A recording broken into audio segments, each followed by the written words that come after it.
pas cette idée, mais j'ai du mal à le formaliser. Je dois bien reconnaître que je suis aux limites de ma compétence, de mes connaissances, ma capacité à calculer et à expliquer ce que j'essaie de dire.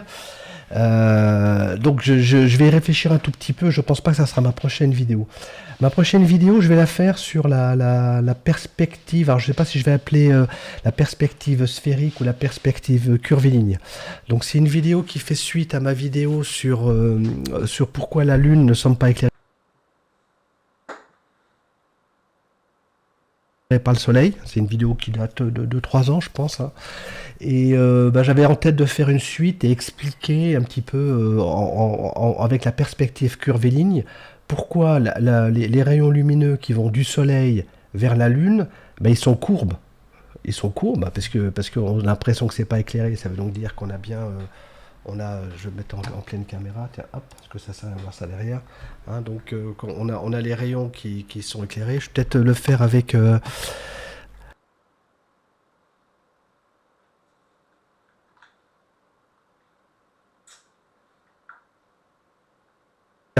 Et donc du coup,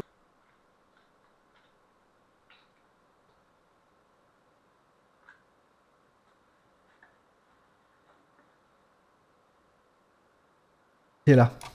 Et donc on a l'impression que les rayons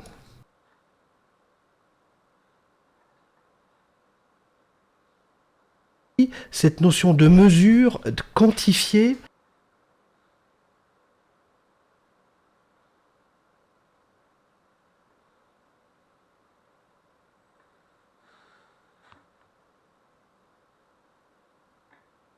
et les règles de la perspective, c'est que quand on a des points de fuite, hein, un quadrillage, ça se présente comme ça, par exemple. Hein. Hop. Bon, je vais le faire comme ça. Donc il y a un point de fuite. Voilà, c'est ce qu'on a fait souvent. Donc, et on a des lignes. C'est très moche, hein, voilà. Donc les lignes parallèles qui sortent l'objectif convergent vers un point de fuite. Donc il faut expliquer d'où ça vient. Les lignes parallèles, elles, restent parallèles, hein, mais sont de plus en plus rapprochées. Donc la règle, c'est que les distances diminuent, enfin la taille diminue avec la distance. Donc expliquer ça et d'où viennent ces règles, ces lois de la perspective. Et du coup, la question va être, oui, mais quand j'ai un soleil qui est comme ça ici, il y a des rayons, et selon les règles de la perspective, ça devrait être de la ligne droite. Or, c'est pas ce qu'on voit, puisqu'il y a une partie ici qui est éclairée métrique, et la base, le socle de la physique. Alors, ce que j'en pense, moi je trouve ça, le système métrique dans ce qu'on appelle les unités SI, USI, les unités SI ou KMS, genre moi j'ai appris KMS, USI, c'était des synonymes. Je sais pas si on utilise encore KMS pour kilogramme, mètre seconde, hein, qui sont les 3 unités de base. Alors je dirais, j'en pense, il existe... Le gros intérêt, c'est qu'à part les Américains et les Anglais un peu, quelques Australiens, tout le monde emploie la même unité. Hein. Donc, ce qui est à la base de la physique, c'est pas le système métrique en tant que tel, c'est d'abord la mesure. C'est vraiment important, c'est la mesure qui fait la physique. Et à ce titre, c'est Galilée, le premier savant, hein, qui a introduit cette notion de mesure quantifiée de l'observation. Hein, on considère que c'est lui, c'est Galilée. En tout cas, en Occident, j'ai toujours un petit peu d'état d'âme à dire que c'est Galilée, que c'est Newton, etc., ce qui est très européocentrique. Je ne sais pas trop ce qui se passe en Inde, je ne connais pas trop l'histoire de l'Inde et de la science en Inde, pas trop l'histoire le mettre uniquement, je vais y revenir, donc du coup. Et en Chine, donc je ne sais pas, donc il y a peut-être des découvertes équivalentes qui ont été faites, j'en sais rien. En tout cas, dans le système européen classique, c'est Galilée le premier qui a fait des mesures. Alors, ce qui est important, c'est de se mettre d'accord sur une unité, et du coup, ça rend tout simple, et on parle la même langue. Hein. Et le mètre, c'est une longueur arbitraire, il fallait se mettre d'accord sur une longueur. Et l'histoire de la longueur, je ne sais pas si c'est la question, mais l'histoire de la longueur du mètre, c'était la Révolution française, on doit ça aux Français. Et il se disait, il faut qu'on adopte une unité qui soit valable pour tout le monde. Il y avait le système métrique, le mètre défini sur le périmètre de la Terre, exactement. Oui, complètement. Alors, c'est un peu ce que j'explique. Alors, pourquoi on a pris ça ? Parce que avant le mètre, faut voir comment ça se passait avant. Eh ben, avant, chaque région avait son unité de valeur. Souvent, alors, je sais pas pourquoi, souvent, eh ben, c'était basé sur la dimension du chef ou du seigneur ou du roi. Hein. Même en Égypte, par exemple, il y avait la coudée royale, donc il y avait un pharaon, on mesurait son coude, et c'était l'unité de longueur, et dès qu'un pharaon changeait, mourait, il en prenait un autre, il fallait changer la longueur, parce que lui aussi voulait qu'on mesure avec son coude, avec son pied, etc. Donc tout ça faisait que les unités, elles changeaient en fonction du seigneur, donc le pharaon, il y avait la coudée du pharaon, et peut-être qu'à côté, en Mésopotamie ou dans d'autres régions, ils prenaient d'autres systèmes, et donc ça rendait le commerce un peu compliqué. Donc à la Révolution, je sais, mais c'est impossible de mesurer la Terre. Alors oui, alors oui, donc les questions. Donc, alors pourquoi ils ont pris la Terre? Donc je vais un peu vite. Ils ont pris la Terre parce que c'était quelque chose d'universel. Donc ils ont dit si on prend un roi, si on prend la longueur de je sais pas quoi de la Seine ou un truc franco-français ou je sais pas, ça va être universel. Et donc qu'est-ce qui est universel? C'est la Terre. Donc ils avaient une idée du diamètre de la Terre et ils ont dit on va prendre un 40 millionième de la Terre pour avoir un mètre qui soit une unité à peu près jouable, qui soit pas trop loin de ce qui existait, de je sais pas quoi, ce qui existait à l'époque, que ça pas trop loin, que ça perturbe pas trop les gens. Et donc, comment ils ont fait pour mesurer la Terre? Ben, ils ont envoyé une expédition. Hein. C'est pi et 5 ans de la coudée égyptienne. Waouh, bravo. Je savais pas, je savais pas. Donc du coup, le système, ils ont pris la Terre. Comment ils ont mesuré la Terre? Ben, ils ont envoyé une équipe. C'est raconté dans, je sais plus dans quel livre. Ils ont envoyé des géomètres qui sont partis du nord de l'Europe. Ils sont allés, je crois, jusqu'au sud de l'Espagne. Jusqu'au sud de l'Espagne. Et à chaque fois, en faisant de la comment ça s'appelle de l'extrapolation. Donc, il prenait un point remarquable, le haut d'une église. Il regardait à quelle distance se trouvait tel autre. Il prenait un angle. Il fait par triangulation. Là, c'est le mot que je cherchais. Par triangulation, il mesurait les distances. Donc, ils ont mesuré les distances du point où ils sont partis jusqu'au point où ils sont descendus. Donc, pardon, c'est pas très clair, mais ils ont fait qu'une partie d'un méridien. Ils ont essayé de suivre un méridien. Hein, et ils sont partis je sais pas où exactement. On peut regarder sur YouTube. Hein, attends, on peut regarder sur YouTube. Hein, mesure terre définition mètre. Je sais pas si on va trouver. Tiens, je vais passer sur Opéra. Je sais pas si on voit là. Hop. Voilà, tenseur, mesure. Non, peut-être aller sur Internet. Hein. Mettre étalon, je pense qu'ils ont fait ça, Révolution. Hein. Donc ils ont envoyé une équipe et on va peut-être avoir Histoire du mètre. Et si on regarde voilà, la définition du mètre historique, durant l'Évolution 16, la triangulation, voilà, la toise, unité internationale.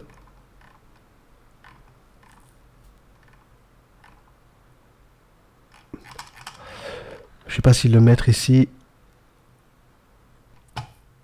Je sais pas s'ils en parlent. Lors de la fondation, Louis XIV, machin, Richier, 1766. Un terme prenant en compte les mesures des écoles et l'époque. Bon, voilà, c'est des calculs. Alors, les géodéciens cherchent des valeurs. Donc, ils tiennent compte de l'aplatissement un petit peu de la Terre. Donc, ils ont mesuré une partie du méridien. Hein, ils n'ont pas fait ce parcours-là. Et ils ont confirmé la longueur du mètre. Et ils ont fait un mètre étalon qu'ils ont gardé. Alors, c'est du maths appliqué. Alors, je comprends pas. C'est super. Que pensez-vous? Il est la base de tout. Le mètre uniquement, le système métrique. Le mètre est défini par le périmètre. Et oui, d'accord. Avec ça, oui, c'est alors, c'est la définition d'origine, mais plus maintenant. Hein? Alors, c'est 10 millionième du quart de méridien, êtes-vous d'accord avec ça? Oui. Donc, ils ont mesuré Mais après, c'est impossible alors. Je ne comprends pas alors la question. Le mètre est défini sur le 10 millionième. La mètre n'existe pas encore. Ils ont mesuré avec un étalon, par exemple. Comment ils l'ont converti?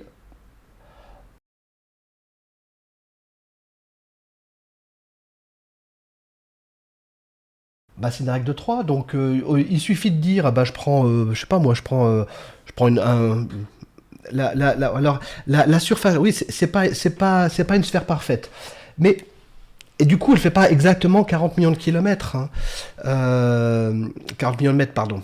Mesurer, c'est pas compliqué. On a toujours une étalon de mesure. Donc, il suffit de prendre un bâton, de le couper, de dire, ah, ça c'est ma mesure. Donc, tu prends la... Ah oui, je vois là un peu la question. Voilà, je prends la mesure. Donc, je prends un bâton, peu importe sa longueur. Je prends un bâton comme ça, d'accord? Je l'appelle mon unité de base. Je l'appelle ma base. Avec ce bâton-là, avec la géométrie, je parcours une partie d'un méridien et je mesure et je dis n'importe quoi, ça fait 1000 bases. Hein, ça fait 1000 bases. Après, effectivement, il faut tenir compte. Je sais quel angle j'ai parcouru, je mesure ma latitude, je sais exactement quelle latitude grâce au soleil, je sais quelle latitude j'ai fait. Ma Terre étant sphérique, donc je sais quelle est ma longueur d'arc, comme je connais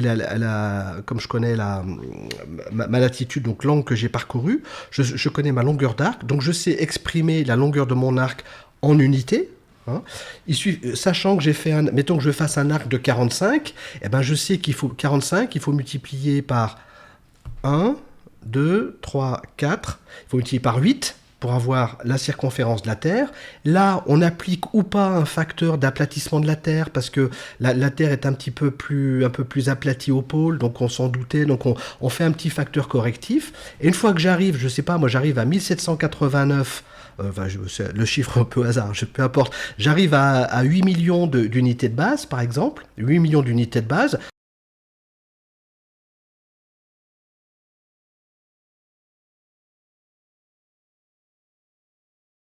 Moi, je veux que ça fasse 10 millions, je ne me dis pas de bêtises, hein, je veux que ça fasse 10 millions de mètres, et donc je prends ma base, et ben je sais que c'est trop grand par rapport au mètre, donc je peux calculer mon mètre avec une règle de 3.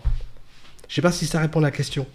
Donc parce qu'en fait, il y a deux questions, donc si je comprends bien, il y a deux questions. Il y a comment je mesure en l'absence de mètre, et je mesure avec une mesure quelconque, avec une unité arbitraire, et ensuite, connaissant l'unité arbitraire, je suis capable de définir un mètre étalon par rapport à l'unité arbitraire, donc je crois que j'ai répondu. Et la surface de la Terre n'est pas parfaite, donc oui, il le savait, hein, il connaissait un petit peu la mesure de la Terre, il la connaissait, il a quand même fait le tour, Magellan a fait le tour de la Terre, etc. Donc on avait une bonne idée quand même dans l'unité de mesure de combien ça faisait, on savait qu'elle était un petit peu aplatie, donc on en a tenu compte. Hein. Alors comment convertir le bâton mon unité, le méridien, par exemple, c'est une règle de 3. C'est une règle de 3. Donc si je fais, je sais pas, voilà. Donc si je prends voilà, mon unité, le méridien fait 4 583 665 mon bâton, d'accord. Et donc moi si je veux qu'il fasse donc 4 millions, d'accord. Et ben je vais prendre Excel. On va prendre Excel et on va le faire. Hein. C'est le plus simple. Alors c'est où mon Excel? Je vois pas Excel. Ah, il est par là, Microsoft. J'ai plus Excel. Ah si, il est là. J'arrive pas à le voir, ce vert, moi. Il me déplaît, voilà. Donc on a dit, on va le faire. Ça apparaît, donc écran complet. Il est là, d'accord? Donc, mon unité,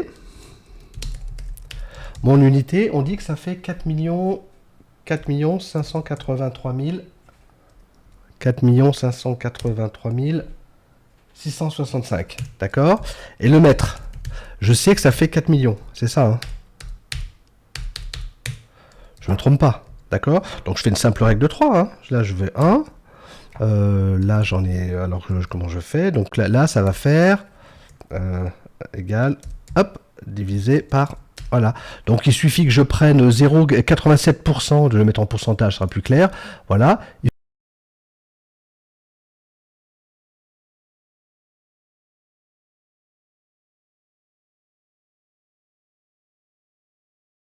Il suffit que je prenne 87% de mon unité, ou c'est le contraire. Hein. C'est le contraire, c'est juste exactement le contraire. Voilà. Faut pas se tromper, il faut faire une règle de 3 sans se tromper. Donc il suffit que je prenne 114% de mon unité, j'ai 4 millions. Comment la règle de 3? Bah, c'est la règle de 3 là. Donc c'est la règle de 3. Donc là je mets 1. Donc là j'ai 4 millions. C'est une... Voilà, j'ai 4 millions d'une unité et ça fait 4 millions à 1,15. Donc si je multiplie les deux ensemble, ça fait la même chose. Donc 4 583 665 fois 1, ça fait la même chose que 4 millions 1 fois 15. Ça fait la même longueur. Donc une fois que j'ai mon bâton, donc si mon bâton fait ça, d'accord, eh ben, il suffit de rajouter 15%. Dans cet exemple que j'ai, je rajoute 15% et j'ai un mètre étalon. Je prends un beau bâton, je le fais avec le métal qui va bien et puis hop, je le mets vite dans un coffre. C'est mon mètre étalon. C'est le, c'est le, voilà. Donc on a le mètre étalon. Alors maintenant, c'est plus défini on a oublié, c'est plus défini avec le mètre étalon. Donc en fait, toute l'expérience consiste à se mettre.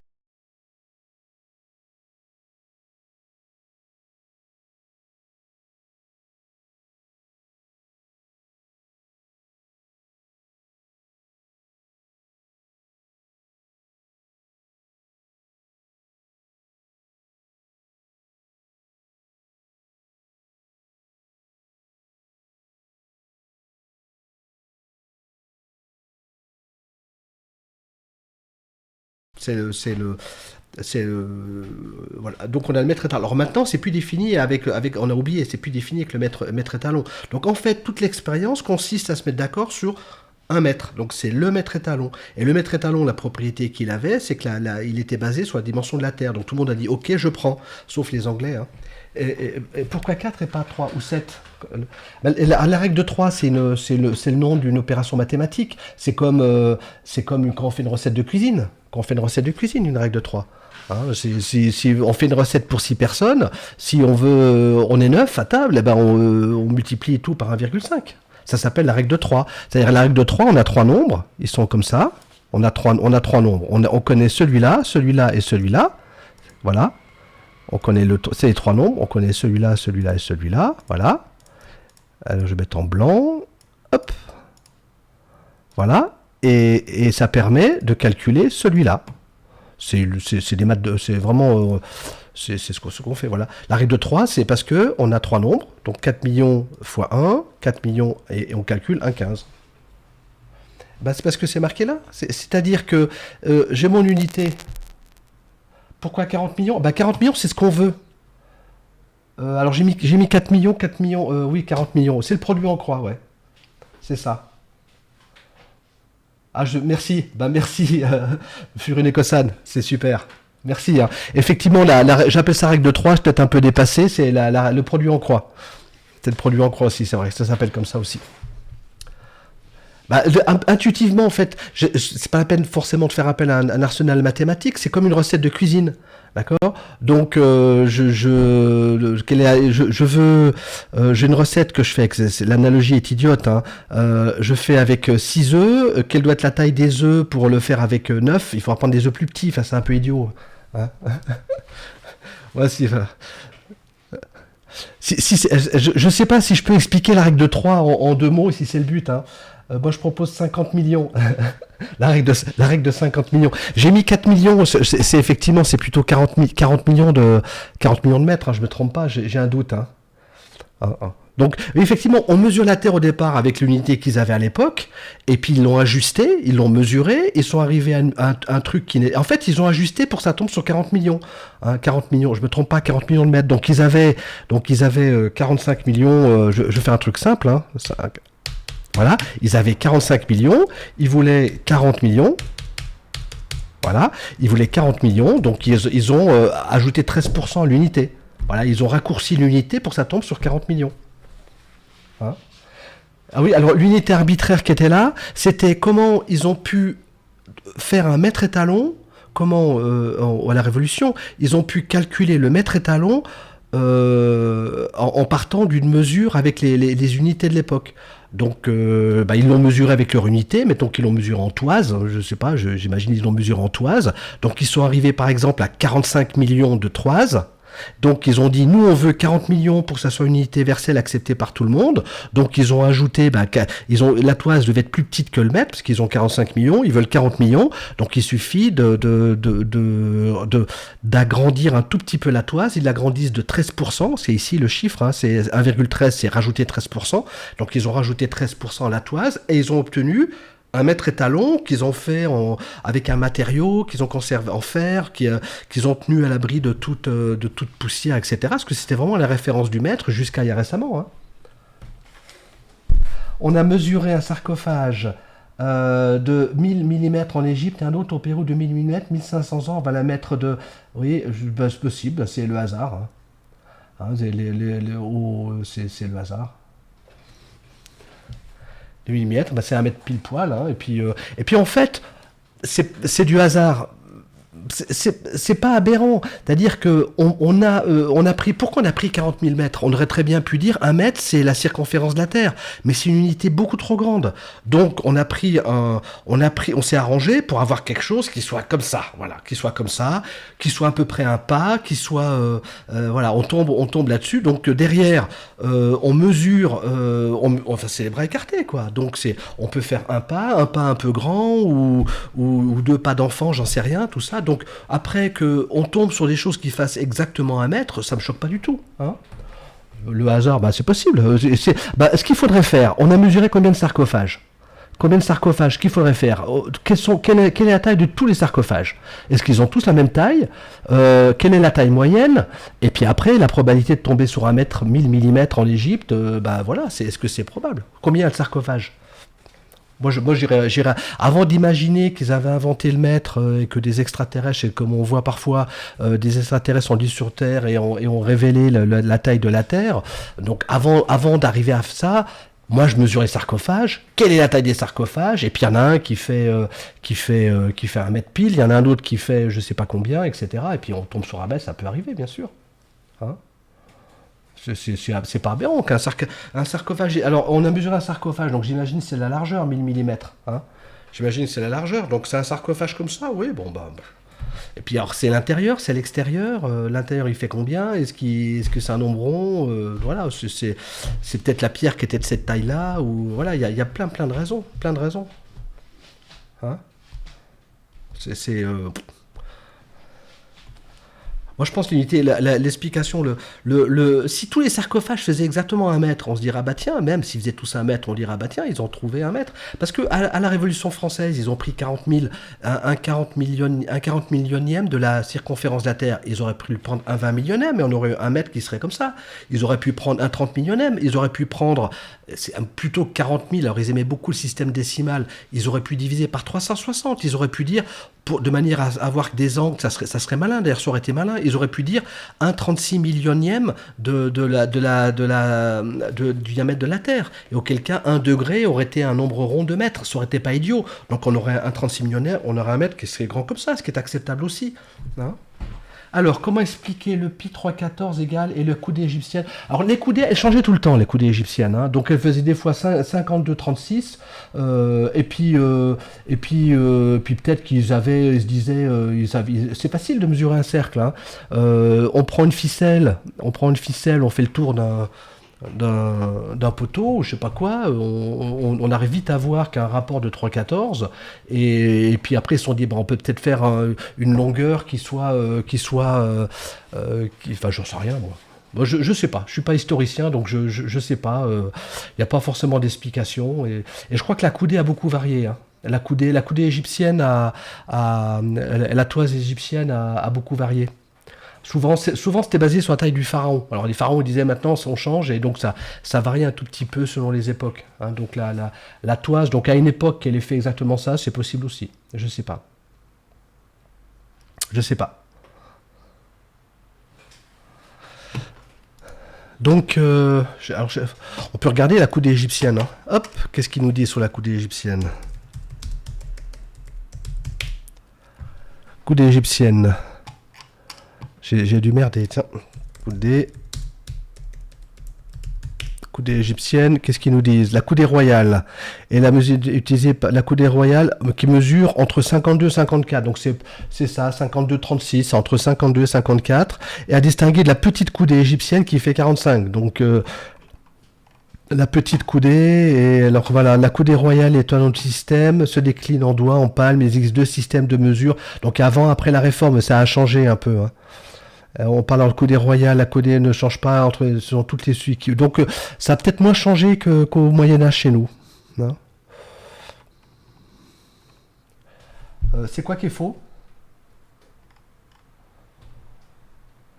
Euh, pour aller vite, allez-y à la minute du mètre faux. vers 42 minutes. J'ai peur, hein. Donc c'est quoi ça?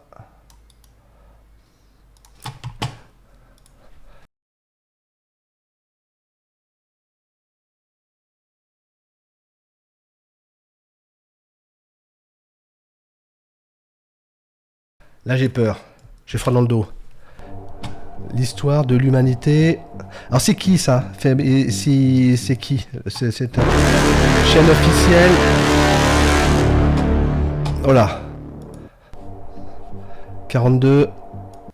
Donc je suis pas un débunker, hein, moi. Vers 42 minutes. Alors, qu'est-ce qu'il dit à 42? La construction de la pyramide a démarré il y a 4 ans.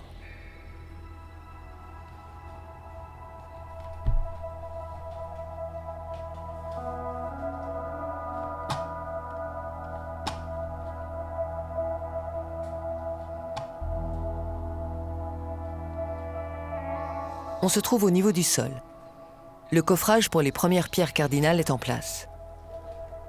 Disposés en file indienne, je peux dire en file africaine, les ouvriers se passent les paniers les uns après les autres, depuis le bassin de mélange jusqu'au coffrage. Ils versent le béton blanc et environ 30 minutes plus tard, le coffrage est rempli.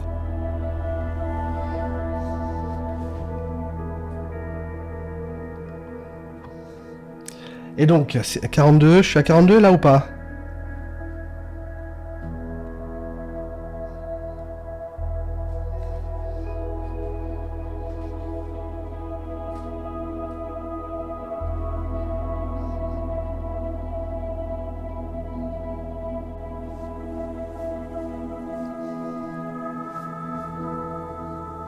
Mais remontons quelques années en arrière. Okay. Encore un peu plus loin, quand les Égyptiens s'installèrent sur les bords du Nil. Bien avant, ils découvrent la numérotation. Ils partent du simple principe de 1 à 10 en comptant les doigts de la main. Ouais. Ensuite, ils comptent les doigts des pieds, plus 10. Et ainsi s'approprient la numérotation 10 par 10 par 10. C'est le même système que l'on utilise de nos jours. Après le langage, la numérotation Alors, est la... Oui et non. Oui et non. Oui, on a une base 10, c'est indéniable, hein, on compte sur les mains, il y a beaucoup de civilisations comptent en 5, 10, etc. Mais nous, notre système de numération s'appelle un système de de numérotation positionnelle. C'est-à-dire que les chiffres qu'on utilise, leur valeur dépend de la position. Hein. Alors, je sais pas comment mesurer les Égyptiens. Je pense pas qu'ils avaient d'écriture décimale, par exemple. Ils étaient plutôt en fractions. Je sais que les Sumériens et les Babyloniens, c'était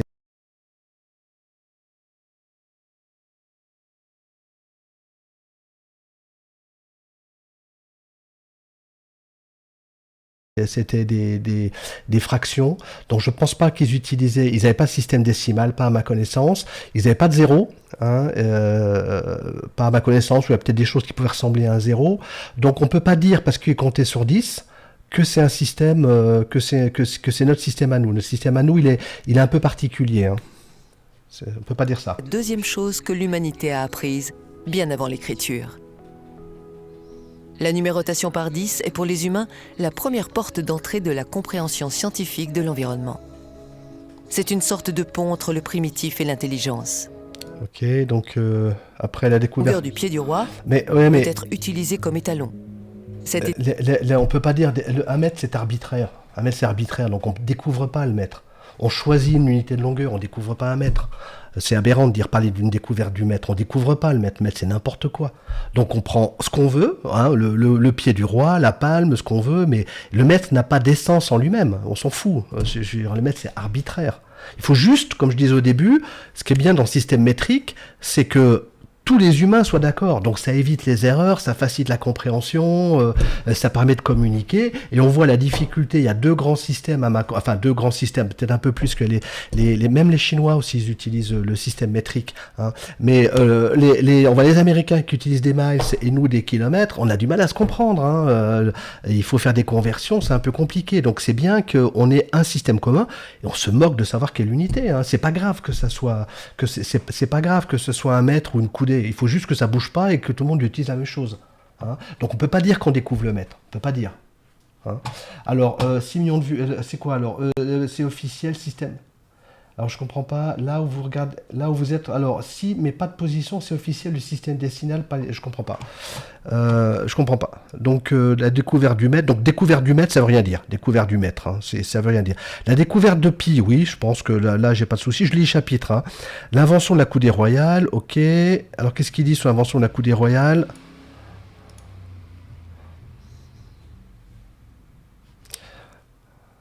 Ok, bon, il fait la coudée royale, ok. Après, qu'est-ce qu'il nous fait?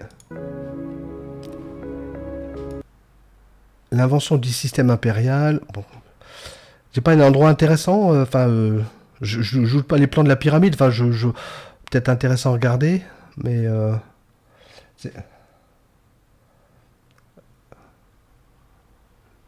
alors, qu'est-ce qu'il raconte? Le début de la construction de la grande pyramide. Bon, on peut regarder ça, par exemple. Les Égyptiens ont creusé 3 passages, des passages de 10 mètres environ, faciles à creuser dans le calcaire tendre. Ouais.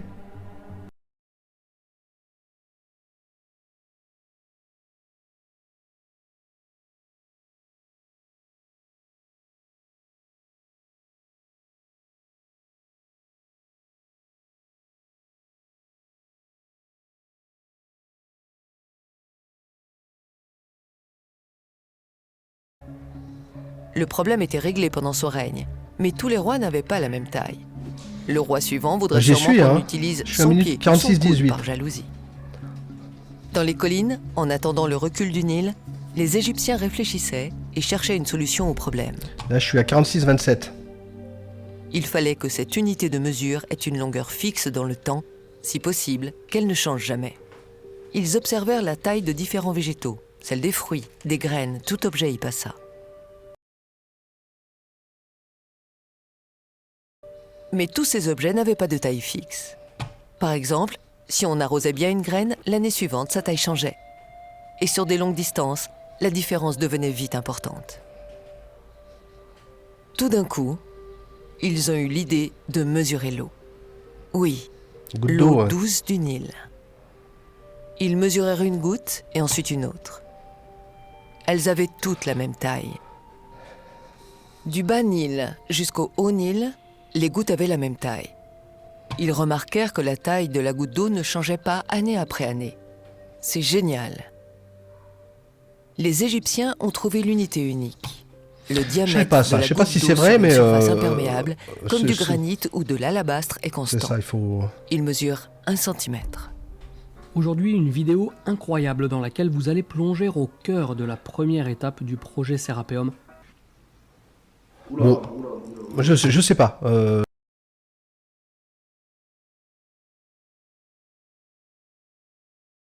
Donc je sais pas. Je dis pas que c'est. Voilà. J'aime bien Wikipédia.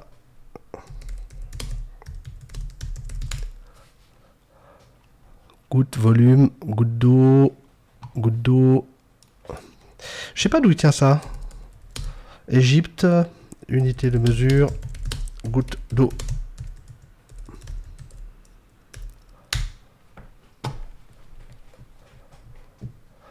Ça, c'est le maître égyptien.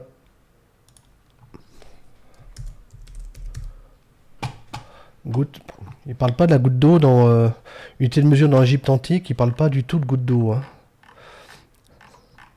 Vous avez essayé, vous, une goutte d'eau? Ça fait tout le temps la même taille? Ça me surprend un peu. Ça dépend pas de la chaleur, avec quoi on l'a fait et tout ça. Ça me paraît bizarre, ça. Ça me paraît très bizarre.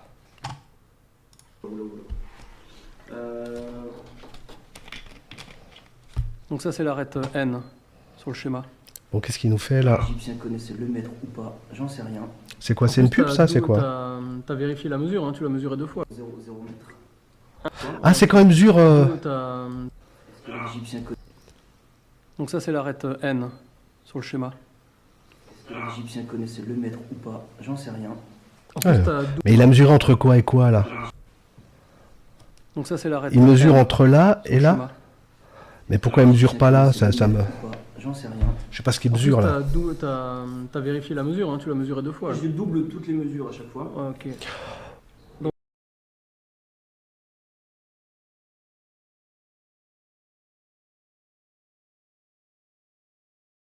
1 mètre. 1,000 mètres. Oui, le 1 kilogramme, oui, mètre, une fois qu'on a le mètre, on a le litre d'eau, je suis d'accord. Ok, moi j'avoue que j'aime pas trop ces trucs, ça me plaît pas trop, parce que je sais pas si c'est fondé, c'est pas rigoureux, il trouve 1 mètre, il prend une mesure d'un truc qui est rond, il mesure, enfin moi je suis pas convaincu, il a peut-être raison, il est peut-être de bonne foi, c'est pas ce que je dis, mais moi c'est pas le genre de vidéo qui me convainc, quoi. C'est pas le genre de vidéo qui me convainc, on voit des gens mesurer un truc, ils trouvent 1 mètre avec, bah oui, mais si on regarde bien, bah, je suis pas convaincu. Faudrait qu'il explique un petit peu plus.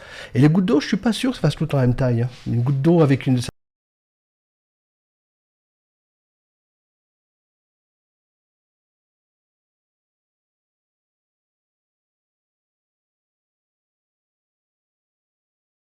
certain volume, mais si on met un peu plus d'eau, enfin, moi j'ai pas remarqué que les gouttes étaient en même taille, mais c'est peut-être un manque d'observation, hein. C'est quoi, bienvenue Alice au pays des merveilles, c'est quoi ça?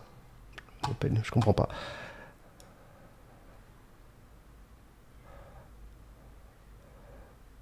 Bon, j'avoue que je suis pas forcément convaincu par ce type de vidéo. Je sais pas ce qu'il veut dire. Je sais pas quel est le in fine, c'est quoi ce qu'il veut dire. Donc, apparemment, des choses bien, des belles animations, une pyramide en marbre et tout, c'est bien représenté. C'est vrai que c'est joli, hein, mais voilà. Donc, je sais pas, les Égyptiens ne connaissaient pas le maître. On ne découvre pas le maître, c'est un choix arbitraire. Et l'expérience. Qu'est-ce qu'ils font là? Ils montent? Ils montent là? Même en descendant.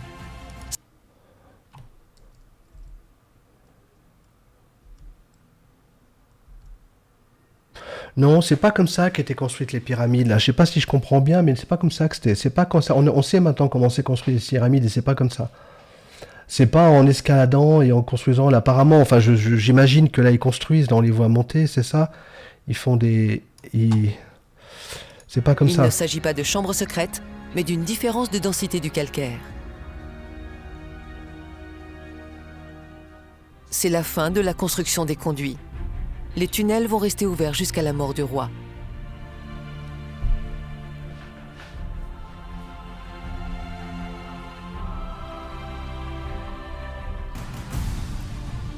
La pyramide continue à s'élever. Non, c'est pas comme Ils ça coulent qu'ils faisaient. toujours le parement pour ensuite remplir l'intérieur. C'est pas comme ça qu'ils Ils faisaient. utilisent les mêmes coffrages depuis déjà 10 ans.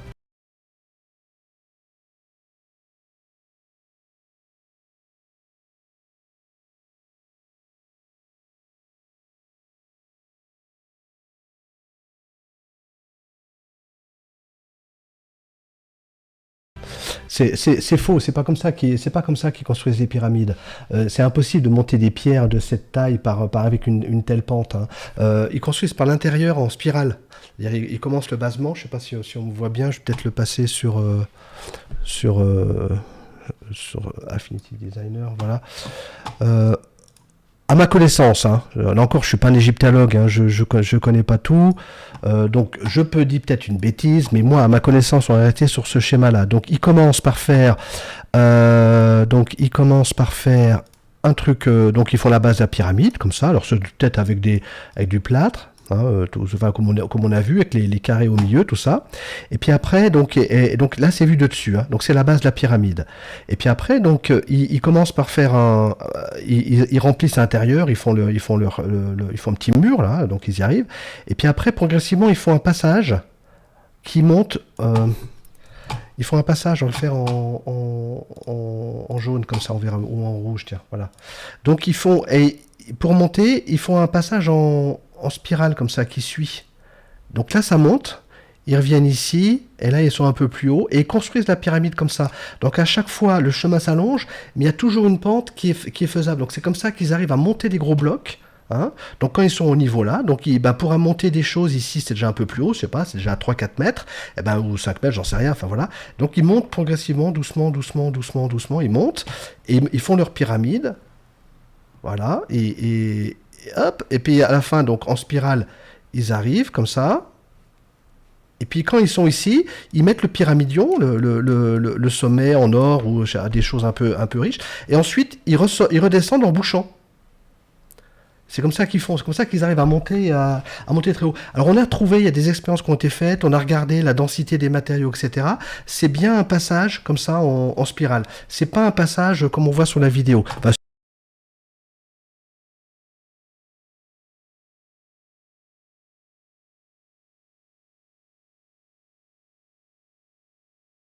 si je comprends bien la vidéo, hein, j'ai peut-être pas vu et tout ça. C'est pas comme ça. Alors, là, j'ai l'impression qu'ils montent des objets, des trucs, ils montent vers eux, c'est pas ça. C'est de la pure Oui, mais j'aime pas ces vidéos où on parle de l'invention. L'invention du maître, moi, ça me bloque.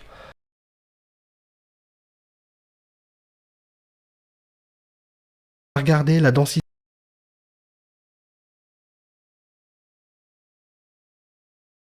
Le chemin s'allonge, mais il y a toujours une pente qui est faisable. Donc c'est comme ça qu'ils arrivent à monter des gros blocs. Hein. Donc quand ils sont au niveau là, donc pour monter des choses.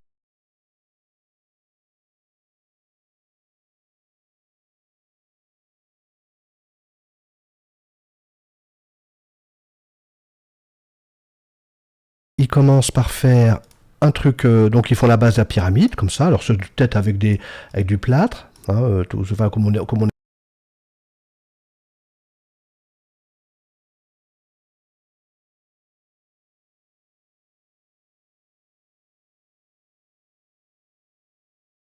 a vu avec les carrés au milieu, tout ça.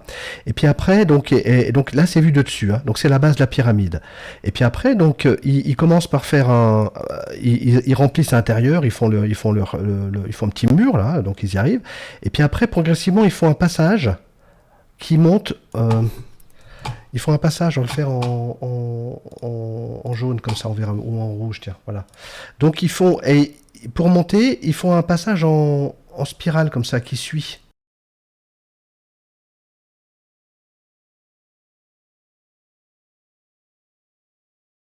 Donc là, ça monte, ils reviennent ici, et là, ils sont un peu plus haut, et ils construisent la pyramide comme ça.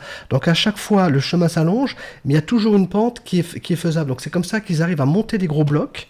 Hein. Donc quand ils sont au niveau là, donc pour monter des choses ici, c'est déjà un peu plus haut, je sais pas, c'est déjà à 3-4 mètres, ou 5 mètres, j'en sais rien, enfin voilà. Donc ils montent progressivement, doucement, ils montent, et ils font leur pyramide, voilà, et hop, et puis à la fin, donc en spirale, ils arrivent comme ça. Et puis quand ils sont ici, ils mettent le pyramidion, le sommet en or ou des choses un peu riches. Et ensuite, ils redescendent en bouchant. C'est comme ça qu'ils font, c'est comme ça qu'ils arrivent à monter très haut. Alors on a trouvé, il y a des expériences qui ont été faites, on a regardé la densité des matériaux, etc. C'est bien un passage comme ça en spirale. C'est pas un passage comme on voit sur la vidéo. Enfin, si je comprends bien la vidéo, hein, j'ai peut-être pas vu et tout ça. C'est pas comme ça. Alors là, j'ai l'impression qu'ils montent des objets, des trucs, ils montent vers eux, c'est pas ça. C'est de la pure Oui, mais j'aime pas ces vidéos où on parle de l'invention. L'invention du maître, moi, ça me bloque. Un mec qui dit on a inventé le maître, non, ça me bloque. Ça s'invente pas le maître.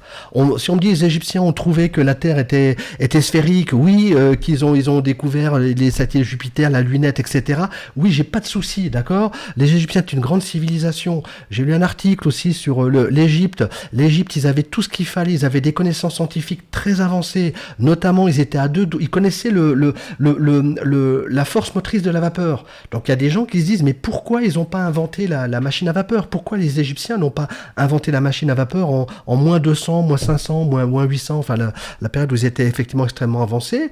Et une des analyses, c'est une analyse économique en disant le coût du travail était très faible et donc du coup il n'y avait pas de rentabilité des machines, c'était moins cher de faire travailler des gens, hein, les paysans, les esclaves s'il y en avait et tout ça, plutôt que d'inventer une machine, donc d'investir sur une machine avec de la vapeur qui fasse brûler de l'eau et tout ça. Donc avant que ça soit rentable, il serait écoulé trop de temps.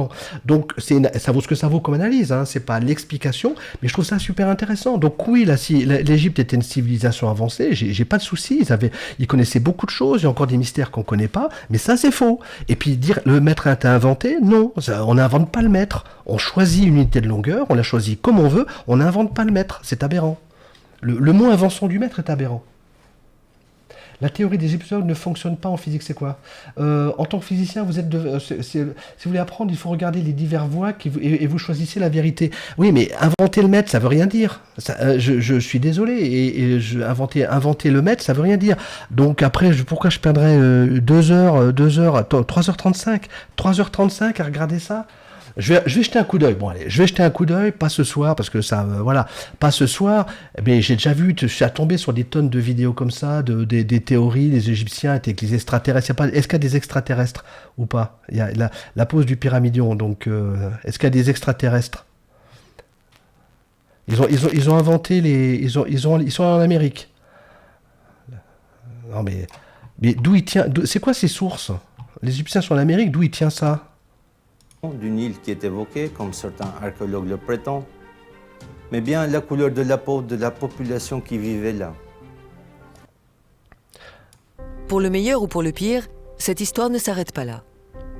Il peut venir à l'esprit de quiconque de dessiner cette forme. Rien d'exceptionnel. Sur la planète, le hasard qu'il y ait deux civilisations qui savent faire du béton dans sa complexité chimique, fondre. Pourtant, l'investigation vous dira, c'est la même contraire.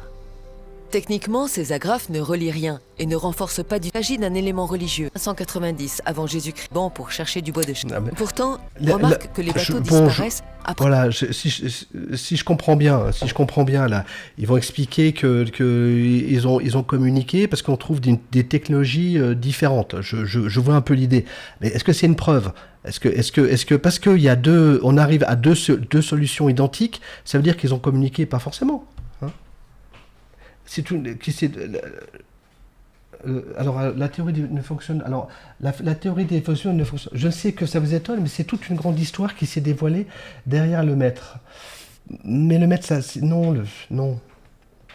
Le maître, c'est juste une unité de mesure. Il y a pas de magie. On ne découvre pas le maître. Enfin, je bloque là-dessus.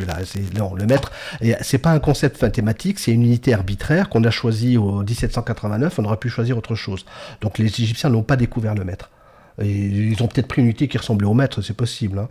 Donc c'est quoi? Donc après, qu'est-ce qu'il raconte? La traversée c'est quoi la traversée des Fers-Berg? C'est qui les Fers-Berg? Bon, je sais pas qui c'est. On verra. Bon, en gros, il raconte quoi, là? Il raconte quoi? Qu'est-ce qu'il raconte en synthèse? C'est quoi la révélation de cette vidéo que j'ai pas envie de regarder? J'ai pas envie de regarder. Et qu'est-ce qu'il raconte? Hein? J'aurai à peu près les chapitres, là. Qu'est-ce qu'il raconte? Plus... Non, pardon, je vais revenir en arrière. Allez.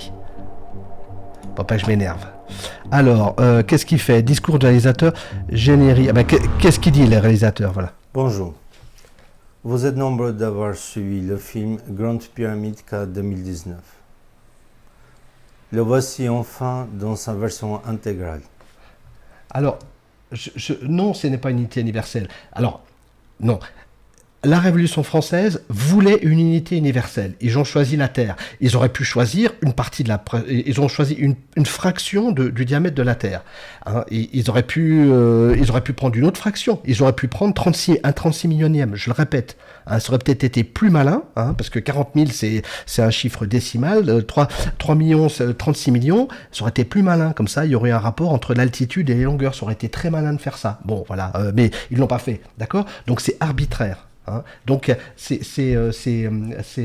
a trouvé le mètre au Pérou, millimètre. Le mètre, c'est pas une invention, le mètre. C'est un choix arbitraire européen. Hein, et après, c'est une longueur à peu près comme ça, et qu'on retrouve des choses qui fassent à peu près 1 mètre ou exactement 1 mètre partout, ça me choque pas du tout. Donc le mètre, non, je peux pas changer d'avis. Alors, mais qu'est-ce qu'il raconte, lui? Je remercie chaleureusement Murat TV. Ils ont relayé au grand public et CGR Cinéma qui nous ont fait. La production du film a coûté. Oui, effectivement, il a mis les moyens. Je reconnais qu'il a mis les choses. Mais je connais pas cette personne, donc si on le met sur Wikipédia, on trouve des choses. Alors, il n'existe pas, donc on peut regarder. Voilà. Je connais pas cette personne. YouTube, donc on le trouve. Il a le site. Voilà, donc un site qui va le débunker peut-être un tout petit peu là, apparemment. Les impossibles hypothèses à construction.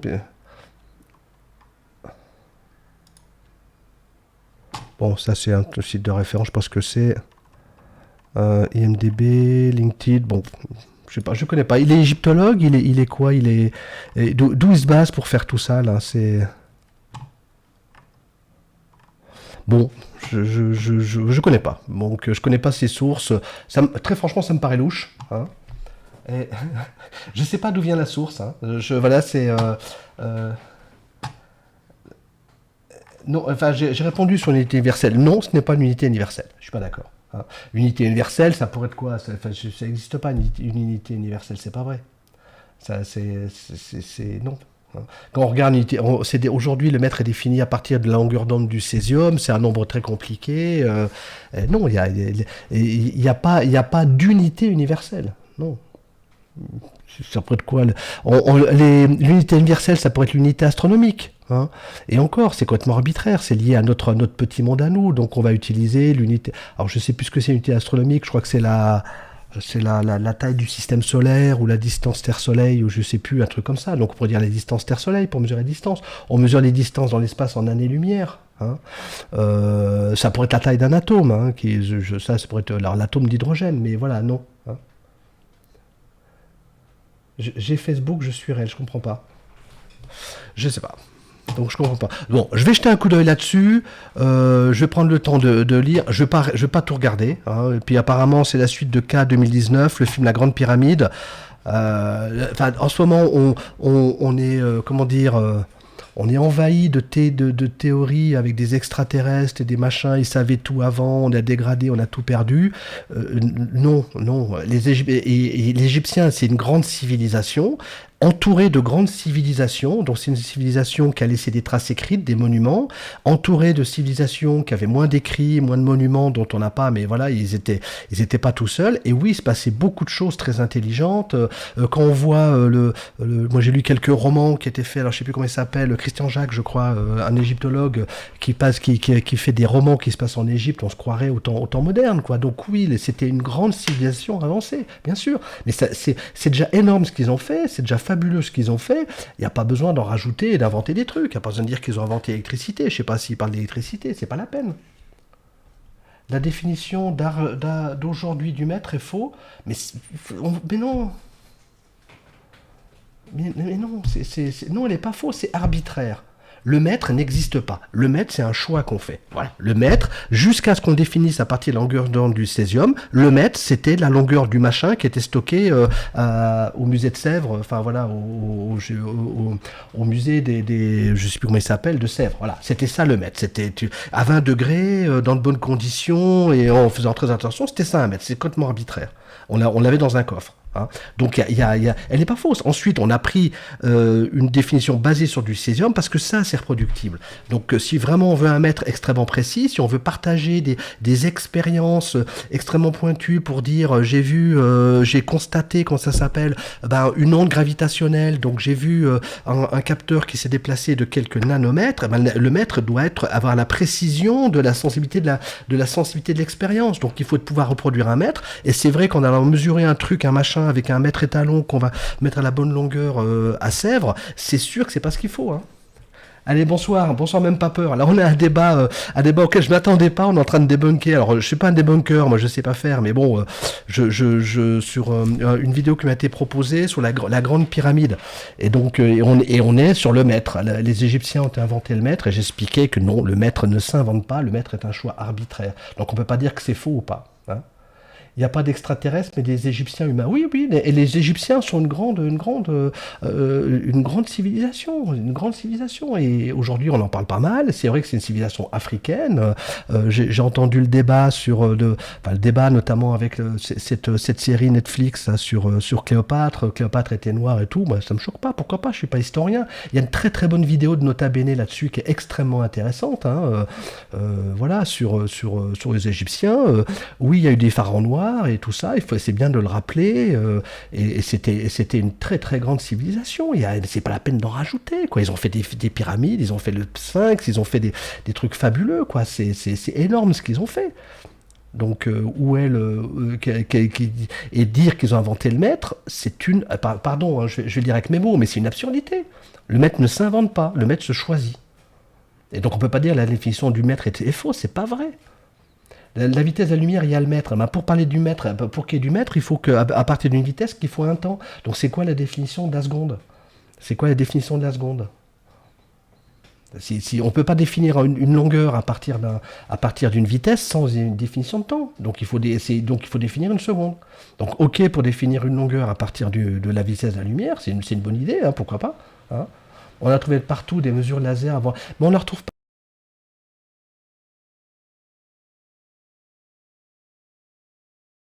partout. On prend 1000 mesures de machin fait par les êtres humains et on va tomber sur un mètre, bien sûr.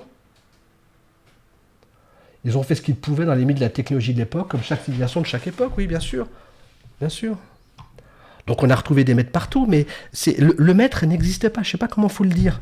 Je ne sais pas comment il faut dire, le mètre, c'est un choix de mesure. On dit, tiens, ça c'est un mètre, on se met d'accord. Et puis une fois qu'on l'a défini, on donne des définitions plus précises, et la définition à partir du césium 133, je crois, hein, sur un certain nombre de longueurs d'onde, X fois la longueur d'onde du césium, c'est pour avoir une définition très précise, elle est compatible avec l'ancienne, mais c'est la définition du mètre, et on aurait pu prendre autre chose. On aurait pu prendre autre chose. Mais on a trouvé des non-mètres partout aussi. On a trouvé plein de non-mètres. Des longueurs qui n'étaient pas des mètres. On a trouvé plein. Aussi. Hein, dans les églises, on en a trouvé plein des longueurs qui n'étaient pas un mètre. Plein. Donc pourquoi? Bien sûr, on trouve des mètres. On a trouvé des mesures de 90 cm, de 95, d'un mètre, 1,5 m, 1,10 m. Bien sûr qu'on a trouvé partout. Et chez nous, quand tu construis une maison, toi, est-ce que dans ta maison, il y a des mètres partout? Prenons mon appartement, je ne suis pas sûr qu'il y ait un truc qui fasse un mètre. Les portes, elles font 90, les portes-fenêtres font 90, les armoires font 80. Tu vas chez Ikea, une armoire, ça fait 80 cm, ça fait pas un mètre. Donc nous, les gens plus tard, ils diront, ah bah tiens, en 2023, ils n'avaient pas de mètre. Ils ont oublié le mètre. Bah non, parce qu'on fait des choses en fonction de la taille. Et les gens, ils sont plus petits, ils font des portes moins hautes, moins larges. Ils font des fenêtres petites parce que c'est compliqué de faire des fenêtres larges. Voilà. Et c'est pas parce qu'on a un mètre, c'est pas pour ça qu'on fait tout à un mètre. On a un mètre, on peut faire des choses de 90 cm ou de 99 cm, il n'y a pas de souci. Donc voilà, donc je vais arrêter de parler du mètre, hein, j'espère, je pense pas que je t'ai convaincu, voilà, je pense pas que je t'ai convaincu, mais réfléchis aussi sur ce point-là, hein, je dis pas que ce qui est dans cette vidéo, je l'ai pas vu, je dis pas que c'est faux, je dis juste un truc, inventer le mètre est un non-sens, voilà, on n'invente pas le mètre, on choisit une longueur qui s'avère être un mètre, voilà, et chaque civilisation a choisi sa longueur. Oui, avant, bien sûr. Et puis en gros, un mètre, c'est un machin comme ça. Et avant, ils avaient des trucs comme ça. Et puis, avec quoi ils mesuraient? Ils mesuraient avec des mains pour les petites distances, avec des doigts. Et puis les grandes distances, ils mesuraient comment ça s'appelle, en pas, en coude, en toise, etc.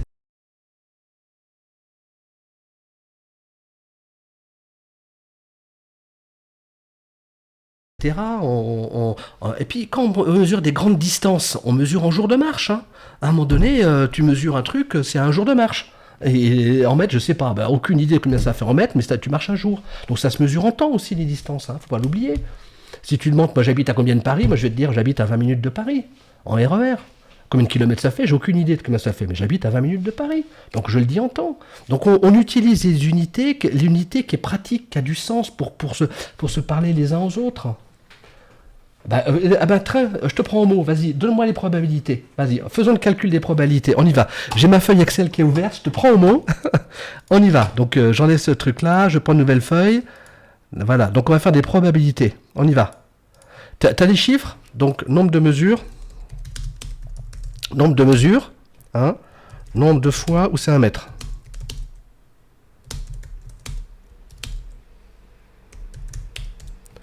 Allez, on y va. T'as les chiffres?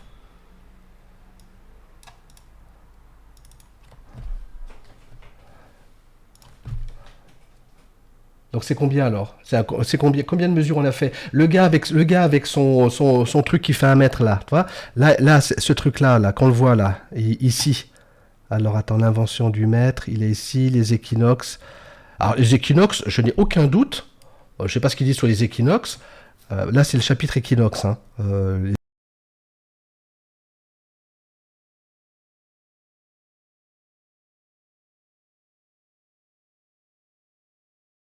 Les équinoxes, c'est certain que les Égyptiens, ils devaient bien connaître le ciel, hein. J'ai aucun doute là-dessus. Et qu'ils aient compris les équinoxes, le ciel, qu'ils soient capables de faire des alignements par saison, je n'ai aucun doute là-dessus. Hein. Ils connaissaient mieux que nous. Hein. On est des buses aujourd'hui. Alors l'horloge, je ne sais pas ce qu'il dit sur l'horloge. L'invention du mètre, c'est là. Hop. L'invention du système impérial. La couverte de pi. Ah voilà. Donc il est là, le gars, il fait ses mesures. Voilà. D'accord. Voilà. Voilà. Typiquement ça. Voilà. Tu vois, on sait pas ce que c'est. Tu vois, la présentation de YouTube. D'accord. Regarde. Tu vois un machin. Tu sais pas ce que c'est. D'accord. Visiblement, là, il y a une arête, mais j'en sais rien. Et là, il y a un truc rond, comme ça, là. Il mesure entre ce point-là et ce point-là. Je ne sais pas si vous voyez bien, je vais peut-être l'agrandir, hein, d'accord? Donc, on voit que c'est rond, là.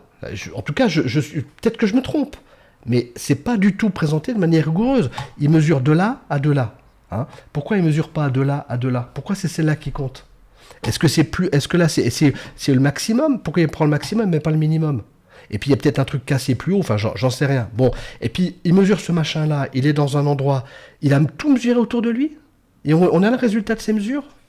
Voilà, c'est la question qui s'y pose. Alors je dis pas que ça marche pas, mais ça me convainc pas. Ça me convainc pas. La manière dont c'est présenté. N, sur le schéma. Voilà, il a mesuré 1 mètre. J'ai aucun doute qu'il a mesuré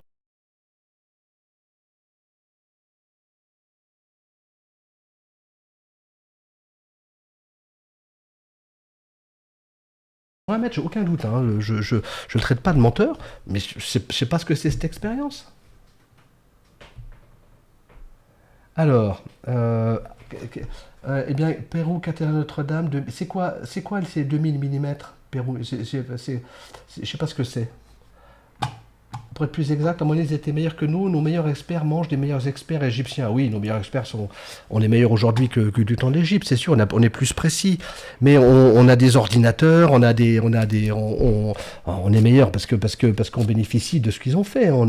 Tout ce qu'on fait, ils l'ont fait avant nous et on s'est appuyé, on a amplifié, quoi. À force de réfléchir, tu rajoutes des cerveaux sur des cerveaux sur des cerveaux, on arrive à être meilleurs, mais ils étaient loin d'être stupides. Voilà. Mais aujourd'hui, objectivement, on est meilleurs, c'est sûr. Hein. Collectivement, on est meilleurs.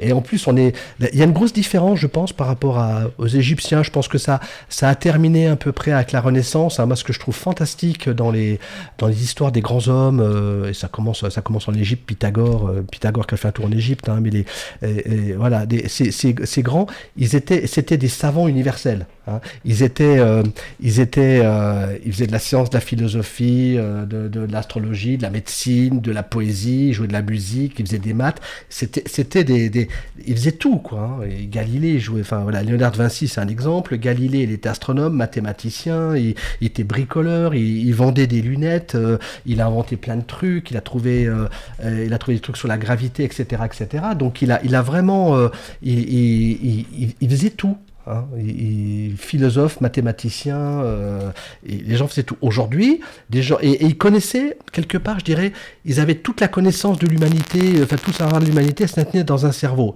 J'ai l'impression aujourd'hui on est qu'une assemblée de spécialistes, alors forcément, collectivement, on est meilleur que les Égyptiens, mais on est beaucoup plus nombreux, je dirais.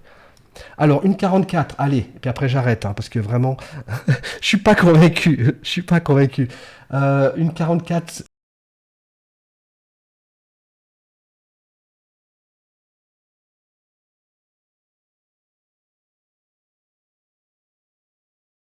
Une 44, tac, tac, tac, tac. Alors, c'est quoi 44? C'est là. C'est quoi? Le granit fondu. Alors, ça fond. Alors, La grille est quasiment terminée. C'est quoi le granit fondu? Moi, je vais regarder. Point de fusion du granit. Avant de regarder, hein. Point de fusion du granit. Donc, un granit sec fond vers 1000 degrés et un granit hydraté vers 900 degrés, alors que le quartz pur ne fond qu'à partir de 1700 degrés. Bon, en gros, on est là-dessus, hein. Alors.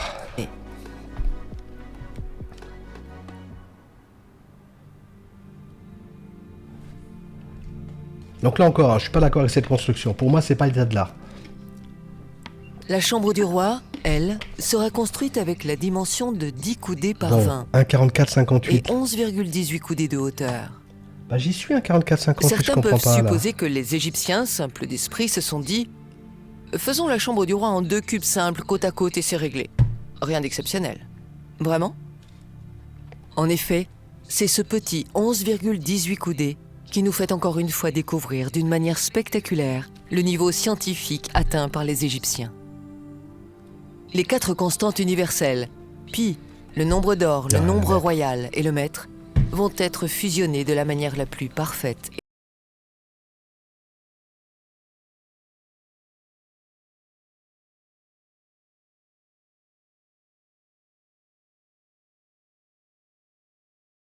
et incroyable qu'il soit. Si on relie par des traits les coins de la chambre, on découvre que le périmètre de la chambre fait 31,416 mètres, soit pi en dixième de mètre. La somme des 3 côtés de ce triangle est égale à 52, Bon, hein, le mètre n'existe pas. Le mètre, on fait dire qu'on veut, quoi. Enfin, c'est... Non, moi, ça me convainc pas. Ça me convainc pas. Je sais pas comment c'est sourcé. Je sais pas comment ce qu'ils ont mesuré. Je sais pas. Voilà. Hein. Laissez le granit, c'est bon. Regarde. Bon, ok. Voilà. Là, voilà. En gros, c'est genre de truc où c'est pas sourcé et on s'émerveille sur des chiffres, on fait des rapports entre des machins, mais pourquoi on fait ce rapport-là? Pourquoi on calcule la surface? Enfin, c'est quoi? Et donc on donne une intention sur des chiffres. Quelle est la précision obtenue quand on est en coudée? On mesure la coudée. Est-ce que historiquement ils étaient bien sûrs que c'était la coudée qui était utilisée à l'époque? Tout ça, j'en sais rien. Hein. Écoutez attentivement. Oui, il fait des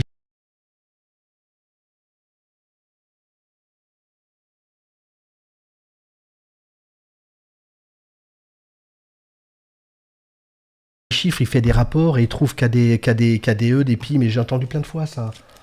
Et ça prouve quoi? Et là encore, je ne nie pas que les Égyptiens étaient une grande civilisation scientifique qui avait beaucoup de savoir. J'ai aucun doute là-dessus. Hein, aucun doute, d'accord? Bon, c'est pas la peine d'aller chercher des trucs et des machins, notamment en faisant intervenir le maître. Si ça fait intervenir le maître, ça vaut rien. Voilà. Dès qu'il y a un maître, ça m'énerve. Voilà, regardez jusqu'au bout. Je regarderai, mais là j'en ai marre. Là, honnêtement, j'en ai marre. Non, c'est pas de la science, hein, c'est de la pseudo-science, c'est du mysticisme, qu'est-ce qu'on va en faire? C'est quoi le résultat de ça? D'accord? Si le but, une fois encore, de dire les Égyptiens étaient une grande civilisation, oui, tout le monde le sait. On peut même rajouter, ils étaient entourés de grandes civilisations. L'Éthiopie était une grande civilisation au sud, avec laquelle ils avaient beaucoup de relations. Ils sont un peu latés la gueule, comme beaucoup. Ils sont fait un petit peu un peu la guerre. En Afrique, il y avait, je crois, là où se trouve le Mali, il y avait des grandes civilisations aussi, qui n'ont pas fait de construction en dur. On les a oubliées malheureusement, mais il y avait des grandes civilisations. Donc oui, ils étaient pas bêtes. Oui, ils avaient beaucoup de science. Ils connaissaient plein de choses. Ils faisaient des constructions fabuleuses. Ils connaissaient le ciel. Ils connaissaient pi. Ils connaissaient les maths, il y a plein de choses qu'ils ont fait. Oui, c'est une grande civilisation. Bon, c'est pas la peine d'aller chercher des machins comme ça. Qu'est-ce qu'on en fait de ces trucs-là? Hein? C'est quoi ces trucs-là? Qu'est-ce qu'on en fait? Qu'est-ce qu'on en fait de ces trucs-là? Hein? On fait quoi de ces machins-là? On n'en fait rien. On n'en fait rien, c'est quoi? Pourquoi on décide de faire... Et qui aujourd'hui, avec toutes les connaissances qu'on a, qui va bâtir sa maison en disant, tiens, je vais faire ma truc avec pi divisé par 2, 1 sur pi carré, je sais pas quoi, ma surface, parce que pour je sais pas quoi. Ça n'a aucun sens. Ça n'a aucun sens. Donc vraiment, ça a tendance à m'agacer ce genre de discussion. Je suis pas très ouvert parce que j'en ai beaucoup vu. Ça me alors qu'on m'explique c'est quoi le message? C'est quoi le message? Synthèse. Et alors? C'est quoi le message? C'est quoi la conclusion? Qu'est-ce qu'ils en tirent comme conclusion? Ben c'est ça. De mon coup d'un main, ça fait pile.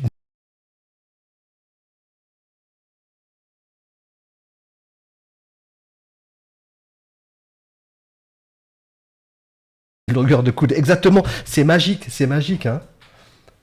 Fait que lecture, mais là maintenant, ça dure 2 minutes. Allez, après j'arrête. 36 coudées. Ok. La constante royale. Voilà, constante royale. Ce triangle royale. est le triangle sacré d'Isis.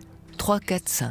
Ouais. Et maintenant, oubliez les Oui, unités de mesure. Le alors, mètre. 3, 4, 5, oui, c'est le théorème c'est le triangle rectangle le plus simple hein, qu'on peut bâtir. Donc 3, 4, 5, tu peux retrouver partout. Hein. La coudée, le pouce, le yard, le mille, etc. L'idée des Égyptiens est d'exprimer le chiffre 100 et de construire la chambre avec 100 pierres. Ils vont choisir 7 numéros pour que la totalité fasse 100. Ils calculent leur racine carrée. Ensuite, le nombre d'or, phi, au Ouais, je carré, suis d'accord, ça. multiplié par la racine carrée Ouais, de c'est 4, chiant. 5. Mais c'est chiant, mais en fait. Et pourquoi? Ben, on va tomber sur 100, on va tomber sur des machins, ça ne présente aucun intérêt. Vraiment, faut arrêter. Hein. Hein. C'est vraiment, ça n'a aucun sens. C'est pas de la science, c'est de la pseudo-science. C'est de la pseudo-science. Hein, il n'y a rien à répondre à ça. Je fais des calculs dans tous les sens. Moi, je veux mesurer la longueur de mon iPhone, divisé par la diagonale, multiplié par la hauteur de ma boîte d'eau, et je vais tomber sur un truc exprimé en je sais pas quoi, en gouttes d'eau, ou j'en sais rien, mais on fait dire ce qu'on veut, donc ça n'apporte rien. Ou alors on m'explique ce qu'on veut dire. Et si le but c'est d'expliquer que l'Égypte c'est une grande civilisation, oui, je le sais déjà. Hein, donc effectivement, on n'est pas parti. Donc ce que je vais faire, parce que effectivement, vraiment, je suis pas convaincu et je regarderai pas les vidéos, ça m'énerve. J'ai passé trop de temps là-dessus. Voilà, on a parlé de probabilité, j'ai essayé ici. Les probabilités sont contre, on n'a pas de chiffres. Donc, alors pardon si je dis mal, hein, Fem Krasniki, vraiment, voilà, je suis pas d'accord. Et puis c'est faux, la construction des pyramides, c'est comme ça que ça se construit. Hein. Aujourd'hui, c'est l'état de l'art. Je suis pas un égyptologue inventé, donc peut-être que je dis des bêtises. Voilà. Du coup, je vais revenir sur. Alors, il y a peut-être d'autres questions sur les vidéos, voilà, parce que j'ai passé beaucoup de temps là-dessus. J'aurais peut-être pas dû passer autant de temps, mais bon, on me pose une question, j'essaye, et puis je regarde, et on va peut-être pas mourir idiot non plus, hein, mais voilà, c'est l'occasion de rappeler, de dire d'où vient le maître et c'est quoi une unité. Qu'est-ce que je voulais dire? Donc, le tout tranquillement, et on en reparle. Non. Très franchement, non. Très franchement, non. Je vais passer pour le gros bœuf, mais non. On a mieux à faire que regarder des vidéos mystiques comme ça qui n'apportent rien. Les Égyptiens sont suffisamment balèzes pour pas en rajouter. Hein. Non, de rien. Puis désolé, je m'énerve, mais bon, je m'énerve parce que c'est pas après le sujet. Hein, c'est parce que j'ai passé trop de temps. Voilà. Hein. C'est peut-être quatrième dimension. Voilà. Alors sur la quatrième dimension, alors justement, je vais venir sur la quatrième dimension. J'aime beaucoup la quatrième dimension. Alors je me disais, tiens, est-ce que je passe à la... Alors là, j'étais sur un sujet que j'ai dit au début, je ne veux pas le répéter. C'est l'objet de ma prochaine vidéo. Je vais parler de perspective sphérique, hein, de perspective curvée.